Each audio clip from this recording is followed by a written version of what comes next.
Hope Marty edits these things. Good morning and welcome to the Mid-Atlantic Nostalgia Convention. Hi, I'm Neil Ellis, and I'll be here today to talk about some things that were on the radio, some on-the-spot radio recordings, some of which you may have heard, some of which probably you haven't. So hopefully you'll be interested along the way. And we will also like to say hi to everyone who's listening in on radio to www.yesterdayusa.com. We're going to start with a broadcast that occurred during the summer of 1954. We're going to take you to radio station WBZ in Boston. Kind of an interesting recording because on that particular day of August 31st of 54, Hurricane Carol was coming up the East Coast and was about to make its presence known to the Boston area. And in this recording, the actual television tower of WBZ falls on the radio station as this poor guy is on the air.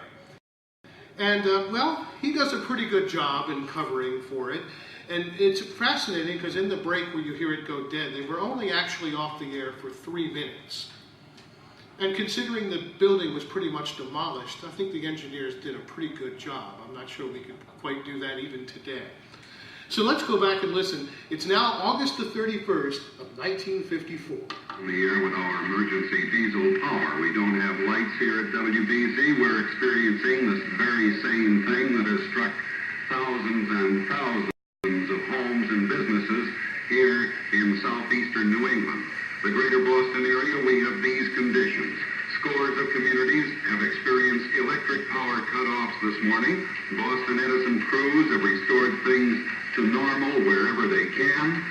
The MTA has called in all its workers, and the police everywhere have contacted us here at the WBZ Communications Center with the message to you to please stay off the roads and highways because of the danger of falling limbs, which in turn have felled communications and electric power lines. Our teletype machines once again have gone into action. Our power has been restored fully. The lights are back on. And we'll continue with our dispatches to you about Hurricane Carol. 80-mile-per-hour winds hitting Logan Airport right now. Glass windows at Logan Airport have been smashed. To those of you who perhaps have not yet experienced the ferocity of these winds, we advise you to close all your windows, to batten down the hatches, as it were, wherever you are. Now, in your home, do not create a vacuum, but have the bottom of your windows open a very slight degree, just a crack, so that you won't create any vacuum. Once again, we'll repeat that message from Governor Herter. He has issued a call to all residents of Massachusetts to stay in their homes.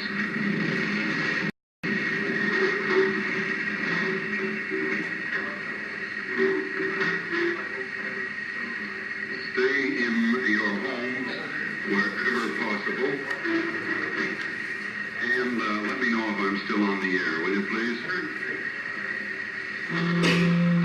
1, 2, 3, 4, 5, 6, 7. Am I still on the air? I assume that I'm still on the air. The WBZ television tower, a 680-foot steel constructed tower, has just fallen down. I don't know exactly where it has landed.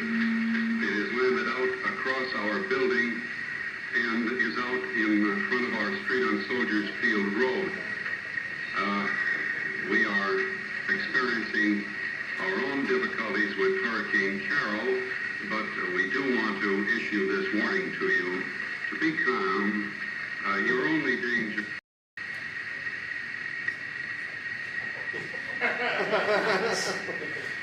Being calm didn't help. The tower just came down and lost all power within just a moment. Stand by. Ladies and gentlemen, this is Carl DeSue speaking. I just arrived at our studio at WBZ in my car and was driving into the right-hand lane beside the side door as I got out of my car and was brushing a branch off that had blown against me as I drove along Soldiers Field Road. Just as I Just as I got out of the car and was brushing the branch off, I looked up and I saw the tower begin to crumple. I just made it inside the door before it hit. I yelled out. I saw Bill Williamson, our chief of sales, standing in front of the newsroom, and I said, "The tower is going to fall." He looked as stricken as I must have, and as I ran into the corridor, it hit. It lay right directly over the top of the building, and some of the girls in the upstairs office were showered with glass and mud, and one of the girls I've just seen just now, she's perfectly all right, but she's suffering from the terrible fright of it. A car parked on Soldiers Field Road directly in front of the radio studio received a direct hit by the tower. The top half of the tower is down completely. This car had no one in it, and however, the tower laid right across it, completely demolished it. It is absolutely nothing but flinders at this point. And I had to look that word up. Steel girders hit the horn mechanism so that it was blowing. Several of us were fearful that someone was in the car, so we all ran out to see if any rescue work was needed. We discovered, however, no one was there, and several of the boys had difficulty, including myself, getting back in the studio after having gone out to see if anyone was in the car. As I talk to you now from our main control room, it's fairly calm in here, but we can hear the water trickling down from the roof, and the plumbing system is flooding the outside corridors. Marjorie Mills, who is to do her 12:30 noon broadcast on the New England Regional Network, is standing out opposite me now with her guest. She's perfectly all right, as are all the staff, as near as I can tell. No one has been hurt here, as far as we know, although I saw one girl, as I say, covered with mud and rain, because she was sitting up in the upstairs office directly under the roof when the tower hit. It made a terrible crashing noise, as you can imagine, and is now lying directly across Soldiers Field Road. So I would like to warn any drivers in the vicinity of WBZ's radio station to stay off Soldiers Field Road. For one thing, many trees are lying across the road now. And here comes Ken Mayer. Perhaps he has some further information. Well, Carl, you were in the radio communication center, weren't you, in the newsroom when this happened? Yeah, and we've just been upstairs. I think just about every man in WBZ has been upstairs checking the desks.